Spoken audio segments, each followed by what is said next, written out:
আপনারা খুব ভালোভাবে জানেন যে হিটম্যানের রেকর্ডের কথা বললে হিটম্যানের রেকর্ড ইন্টারন্যাশনাল ক্রিকেটে একদম পরিপূর্ণ হয়ে গেছে। আর অনেক বড় বড় রেকর্ড এবং বিভিন্ন ধরনের রেকর্ড, যেমন মোস্ট রান ইন ইনিংস, তারপর যেমন most run in an innings by batting position, most run in an series by captain, most run in a series, most 100 in a series, তারপর মোস্ট 100 ইন ক্যালেন্ডার ইয়ার। আপনাকে বলি তো এমন অনেক record যেগুলো বলে আপনাকে শেষ করা যাবে না, কিন্তু সব থেকে বড় রেকর্ড মানে যে রেকর্ডটা আমাদেরকে এন্টারটেনমেন্ট দেয়, মোস্ট সিক্সেস ইন ক্যারিয়ার, এটা অনেক তাগড়া রেকর্ড। আর হ্যাঁ, ওডিআই ফরম্যাটে 3 নম্বরে আছে Indian hitman, highest number of 6 মারার গল্পে।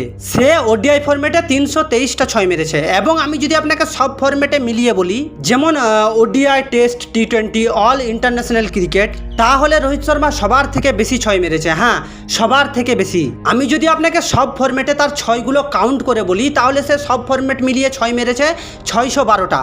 এবার আপনাকে বলি তো রোহিত শর্মার যে রেকর্ডটা ভাঙতে যাচ্ছে সেটা হচ্ছে মোস্ট সিক্সেস ইন ওডিআই। আপনাকে বলি তো এই রেকর্ডটা এখনো পর্যন্ত পাকিস্তানের ব্যাটসম্যান শাহিদ আফ্রিদির কাছে আছে। সে 1 নম্বরে আছে, কেননা সে 351টা 6 মেরেছে।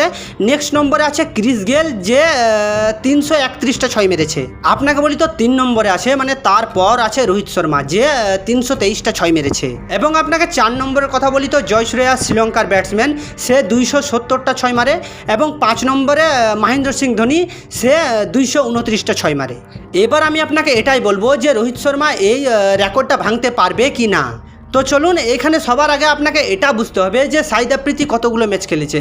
শাহিদ আফ্রিদি ম্যাচ খেলেছে 398টা, মানে লগভগ 400টা ম্যাচ শাহিদ আফ্রিদি খেলে নিয়েছে। শাহিদ আফ্রিদি 400টা ম্যাচ খেলে 351টা 6 মেরেছে। এরপর ক্রিস গেল 301টা ম্যাচের মধ্যে 331টা 6 মেরেছে। এবং ইন্ডিয়ান হিটম্যান 262টা ম্যাচের মধ্যে 323টা 6 মারে। তাহলে রোহিত শর্মার লগভগ 20 থেকে 30টা 6 চাই শাহিদ আফ্রিদির রেকর্ডটা ভাঙার জন্য।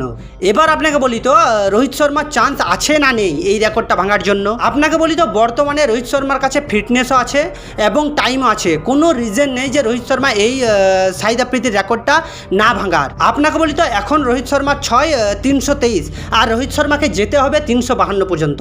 আর আপনি খুব ভালোভাবে জানেন যে সামনে চ্যাম্পিয়ন ট্রফি। আপনাকে বলি তো চ্যাম্পিয়ন ট্রফির আগে ইন্ডিয়ার টিম 3টে ম্যাচ খেলবে ওডিআই শ্রীলঙ্কার সাথে।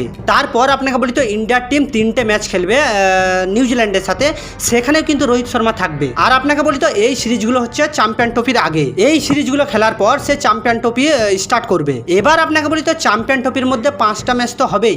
হ্যাঁ, 100% যে 5টা ম্যাচ হবে। তাহলে রোহিত শর্মা এখন লগভগ 3টে ওডিআই শ্রীলঙ্কার সাথে, 3টে ওডিআই নিউজিল্যান্ডের সাথে এবং চ্যাম্পিয়ন ট্রফির মধ্যে 5টা ওডিআই। তাহলে 3 আর 3 6 আর 5 11টা ওডিআই ম্যাচ রোহিত শর্মা খেলবে। তাহলে এবার আপনি পরিষ্কারভাবে বুঝতে পারছেন যে প্রতিটা ম্যাচের মধ্যে রোহিত শর্মা যদি 2 থেকে 3টে 6 মারে তাহলে কিন্তু হয়ে যাবে। আর আপনারা তো খুব ভালোভাবে জানেন যে রোহিত শর্মা পিচের মধ্যে টিকে গেলে কি করবে।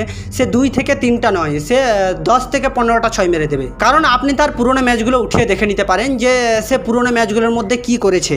হ্যাঁ, এই রেকর্ড ভেঙে দিয়ে সে পরের জেনারেশনকে বুঝিয়ে দিয়ে যাবে যে কেন তাকে হিটম্যান বলা হতো। আর আপনাকে বলি তো আমার মনে হয় সে শুধু এই 11টা ম্যাচ না, সে এখনো অনেক ম্যাচ খেলবে। কারণ সে ওডিআই ফরম্যাট ছেড়ে এত জলদি কেটে পড়বে না। তার ফিটনেস ঠিক আছে এবং সে সব কিছুতে অ্যাভারেজ আছে। তাহলে সে এত তাড়াতাড়ি ওডিআই ফরম্যাট ছেড়ে যাবেই বা কেন। আর শাহিদ আফ্রিদির 351 যে রেকর্ডটা আছে সেটা সম্পূর্ণভাবে গেল।